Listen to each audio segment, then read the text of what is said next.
semua, Shalom. Assalamualaikum warahmatullahi wabarakatuh. Perkenalkan, nama saya Veronica Jeni Bowo dengan NIM 2274126 kelas D. Membuat video ini untuk memenuhi tugas mata kuliah Gender Layanan Kesehatan dan Reproduksi Seksual. Dan pada saat ini saya akan wawancara terkait isu gender pada masa dewasa. Dan pada saat ini juga sudah ada narasumber saya, Ibu Karen M. Perez. Baik, bagaimana pandangan agama mempengaruhi persepsi tentang gender dan peran gender pada orang dewasa? Baik, menurut saya agama sangat berperan penting dalam memberikan pemahaman tentang gender, karena khususnya bagi agama yang saya anut, agama Protestan, sangat jelas dikatakan bahwa Allah menciptakan manusia itu laki-laki dan perempuan dengan tugas dan tanggung jawab masing-masing. Kemudian, bagaimana isu-isu kesehatan mental mempengaruhi orang dewasa berdasarkan gender?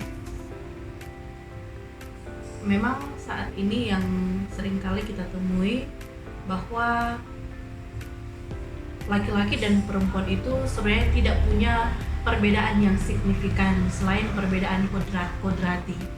Namun pada hakikatnya sampai saat ini masih banyak orang yang berpikir bahwa wanita itu tempatnya di bawah, atau wanita itu selalu direndahkan, wanita itu dianggap lemah, sehingga itu menjadi satu tekanan dan mendatangkan sesuatu yang mengganggu mental, apalagi dalam kehidupan rumah tangga. Ketika orang-orang berpikir, atau mungkin dalam lingkup keluarga sendiri, suami berpikir bahwa yang bertugas untuk bekerja itu adalah seorang suami, seorang pria, sedangkan wanita hanya tinggal di rumah, duduk diam, atau bekerja, mengurus keluarga, mengurus suami, mengurus anak-anak, mengurus rumah, dan tanpa disadari itu mendatangkan tekanan mental bagi seorang wanita. Terima kasih. Kemudian, bagaimana pendapat Anda tentang peran gender dalam pembagian tugas dan tanggung jawab di rumah tangga pada masa dewasa? Sebenarnya dalam pembagian tugas laki-laki dan perempuan itu di tengah lingkup keluarga itu harus merata. Jika mereka disebut sebagai orang tua, yaitu ayah dan ibu, maka mereka wajib melaksanakan tugas tanggung jawab sebagai seorang ayah dan seorang ibu, bukan sebagai seorang ayah yang bekerja tetapi tidak menjalankan tugasnya untuk membina keluarga, untuk mengurus anak-anak, bahkan untuk mengurusi yang dinamakan pekerjaan rumah, yang mungkin dalam tanda kutip orang sering berpikir itu hanya pekerjaan wanita.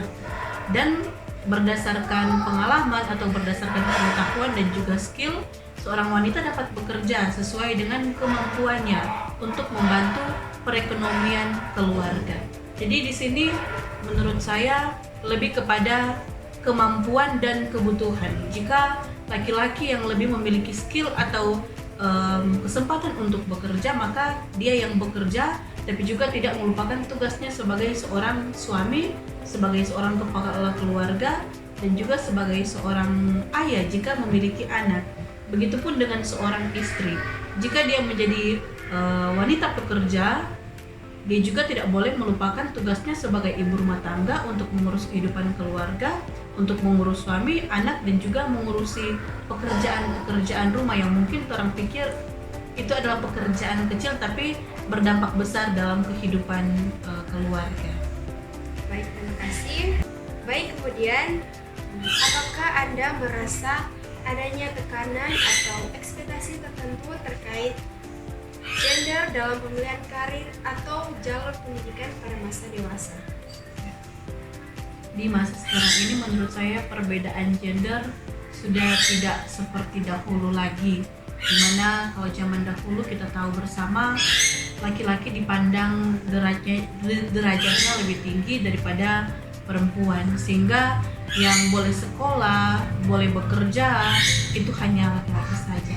Tapi berbeda dengan zaman sekarang ini, tidak ada lagi tekanan bagi perempuan pada umumnya untuk menentukan jalur pendidikannya atau jalur pekerjaan di mana yang dia inginkan. Jadi menurut saya sudah merata. Baik, terima kasih. Dan Kemudian, apakah Anda merasa bahwa kesetaraan gender sudah tercapai sepenuhnya di masyarakat, terutama dalam akses dan kesempatan pada masa dewasa? Jadi menurut saya kesetaraan gender itu sudah tercapai, sebagaimana di pertanyaan sebelumnya dikatakan bahwa zaman sekarang ini sudah tidak ada pembedaan lagi bagi wanita dan pria untuk mengikuti jalur pendidikan di mana yang mereka inginkan. Tidak ada lagi tekanan wanita tidak boleh bekerja, tapi sekarang apapun yang mereka ingin lakukan sesuai dengan skill kemampuan mereka dapat mereka capai. Dan tinggal bagaimana pandangan kita atau mindset kita masing-masing dalam kita melihat kesetaraan gender di masa sekarang ini. Terima kasih kepada Ibu Karen yang sudah menjadi narasumber saya di saat ini. Sekian dari video saya. Terima kasih. Terima kasih.